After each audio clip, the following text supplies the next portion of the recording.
There's also, within quantum physics, zero-point energy, a form of energy which is supposed to be there underlying the world we live in, which is like waves on an ocean of energy. And there's huge amounts of it. The amount in a teaspoon would be enough to power the United States for years. Not surprisingly, some people claim that they can tap this energy and have devices which tap unconventional or unknown forms of energy, including zero-point energy. If you go online, you'll find there are many people who claim to have above-unity devices, machines that produce more energy than you put into them. Well, these are immediately banned from regular science because they violate the first of science's taboos established by Galileo in the early 17th century, the taboo against perpetual motion machines.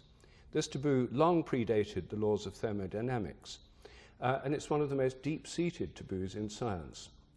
So things like cold fusion or above-unity devices or free energy devices, whether they're based on zero-point energy or peculiar electromagnetic effects or parametric resonance or the various other theories that are used to explain them, are totally beyond the pale.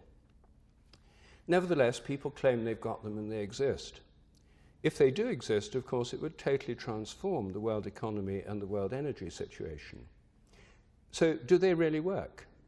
Well, right now it's very, very hard to find out because there's claims that may or may not be substantiated. There's a universal rejection within orthodox science of this.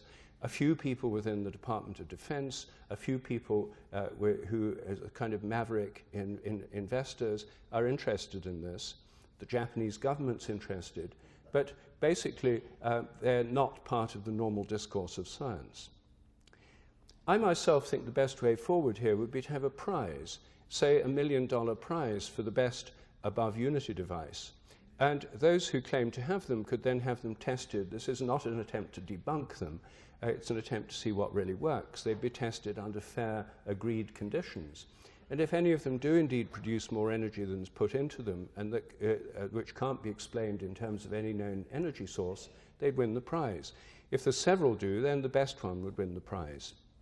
I think this would be the best way of bringing this whole thing out into the open and finding out what's really going on. And I think that, commercial betting companies could open a book on this as well, and people could bet on whether the prize would be awarded. Then all those skeptics who say it's impossible could put their money where their mouth is and bet $1 million that no one would win the prize. How much would they actually be prepared to bet? That would be a very interesting question. I'd be prepared to bet at least $1,000 that someone would win it.